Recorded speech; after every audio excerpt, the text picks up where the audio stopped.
Thank you so much for attending my PowerPoint presentation on the most disturbing facts in Stardew Valley. We are here to look at the dark things hiding in this happy farming game. Everyone thinks this is a game about making friends and growing corn. They are wrong. This is a game about war, ghosts, and the terrible things humans do to each other. Here are the most disturbing facts in Stardew Valley from least to most disturbing. The museum heist. We begin our analysis with the local museum. Gunther tells us a very strange story when we first meet him. He says the previous guy who worked there ran away with the entire collection. I want you to think about the technical difficulty of that crime. The museum has hundreds of items including heavy gold statues and giant bones. This thief managed to move tons of rocks and artifacts in a single night without anyone in Pelican Town seeing a thing. This implies that the town has a very bad police force or the thief had magical help. It makes the museum feel like a crime scene. You are spending your whole life digging up history just to replace what was stolen. The town does not care about the thief. They just want you to do the work for free. It is a story about a community that let its history be carried away in a truck while they were all sleeping. Next we have Pierre. He owns the store and acts like a hero against the big Joja company, but Pierre has a secret stash behind his bookshelf.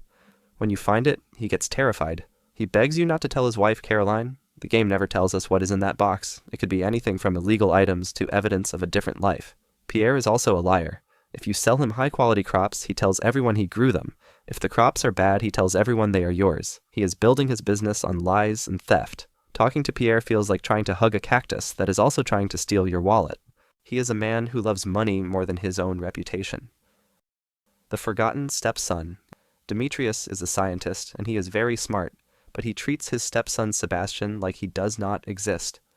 Demetrius has many lines about his daughter Maru. He is very protective of her, but he almost never mentions Sebastian. Sebastian lives in the basement in the dark. He feels like a ghost in his own house. Demetrius even argues with Robin about how to raise the kids. He is so focused on his science and his real child that he lets a young man rot in a room underground. This house is not a home. It is a social experiment where one subject is being ignored until they disappear. Truly heartless behavior from a man who claims to love logic. Now we look at Abigail. She is the purple-haired girl who hangs out in the rain. We know from the game files that she eats gems. If you give her a rock, she says, "It looks delicious." This is a technical anomaly. Her stomach can break down solid minerals that would break a normal human's teeth. There are hints that the wizard might be her real father. If she has magical blood, that explains why she can eat amethysts like they are candy. But imagine being her dentist. The technical authority of her jaw is terrifying. She is a girl who views the world as a giant bowl of crunchy snacks. She's not a normal human. She's a predator of the geology of the valley. The mayor's golden ego. He has been the mayor for 20 years. He says nobody ever runs against him. This is because he has total control. You can find a solid gold statue of Lewis hidden behind his house. He spent the town's money on a statue of himself instead of fixing the broken bus or the community center. If you put the statue in the middle of town, he gets very angry. He sends you a letter and pays you to be quiet. He is a corrupt politician. Pelican Town is falling apart while he is hiding gold versions of his own face in the backyard. This isn't a democracy. It is a tiny kingdom where the king wears purple shorts and hides his gold from the peasants. Before we continue, I have a message for the class. If you're not a casual farmer, you should prove it by subscribing to this channel right now. A true scholar of the valley knows that knowledge is more important than gold. Continuing with Kent, he returns to the town in year 2. He was a prisoner in the Gotoro Empire. If you make popcorn in your house, it sounds like a bomb to him. He loses his temper and yells at his family. He can't sleep and he stands outside in the rain all night. The game looks cute, but Kent is a reminder that people are dying in a war nearby. The Gotoro Empire is a real threat. Kent is a broken man who was sent home because he couldn't fight anymore. He is a technical representation of the cost of war. He is a living ghost who is trying to remember how to be a father while his brain is still in a prison camp. Now we have to address the drinking problem in town. Pam and Shane spend every night at the saloon. Pam lives in a trailer and her daughter Penny has to take care of her. Shane is so depressed that he drinks until he passes out on the floor. He has lines about wanting to end his life. The saloon is the only place for people to go at night. It is a trap. Gus is a nice guy, but he is the one selling the alcohol that is destroying these families. The town is full of people who are just waiting for the day to end so they can go to the bar. It is a cycle of sadness that the colorful art tries to hide. It is a gritty story about how hard life can be in a small town. The war under the dirt, the dwarf and Krobus, these are the last members of two groups that have been at war for centuries. The dwarf lives in the mines and Krobus lives in the sewer. They hate each other because of a war that happened long before you arrived. The dwarf says his people used to have great technology. Now, it is all gone. Krobus is afraid that humans will find him and kill him. The valley is built on the ruins of a war. When you go mining, you're walking through the graveyards of these two species. They are both lonely and afraid, but they still want to kill each other. It is a story about how hate never dies, even when the world changes. Grandpa's ghostly review. He died and gave you the farm. You think he wants you to be happy, but in year 3 he comes back as a ghost to judge you. He looks at your money and your friends. If you don't have enough points, he tells you that you are a failure. Imagine escaping a corporate job just to have your dead grandfather yell at you from the grave. His love is based on your profit. He is like a manager from the afterlife. If you want him to be proud, you have to pay him with a diamond.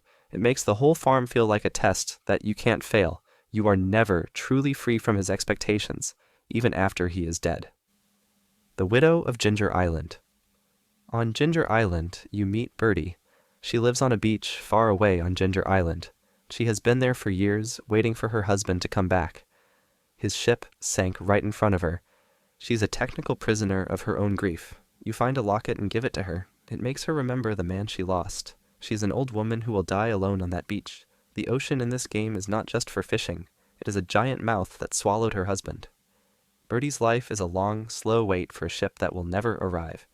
It is a very dark story about being left behind by the person you love.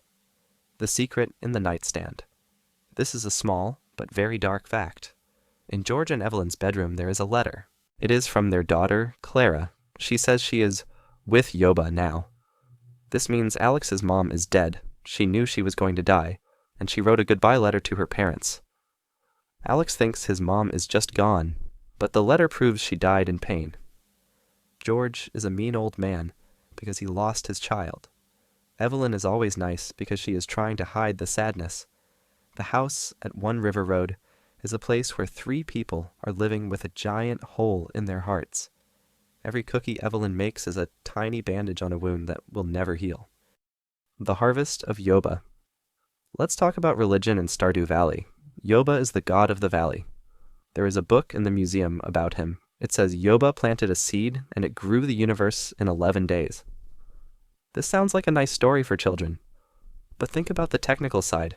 11 days is how long it takes to grow a crop in the game. This implies that we are all just a crop for Yoba.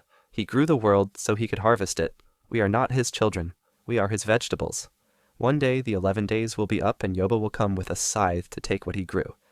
The entire universe is just a farm for a being that we cannot understand. The shield of the valley concerning the monsters. You can turn on a shrine that makes monsters attack your farm at night. This means there was always a shield protecting you. You weren't safe because the world is nice. You were safe because of a magical wall. The monsters are always there in the dark watching your house. They want to come in and eat your cows. By turning on the shrine, you are inviting death into your home. It shows that the cozy feeling of the valley is just a lie. Outside the town there is only darkness and things with sharp teeth. You are living in a tiny bubble of safety that can pop at any moment.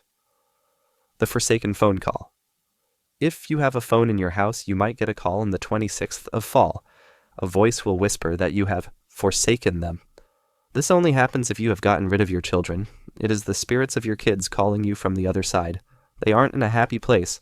They are trapped in the void and they are angry at you. You thought you could just turn them into birds and forget them. But the technology in your house allows them to haunt you. You can't run from what you did.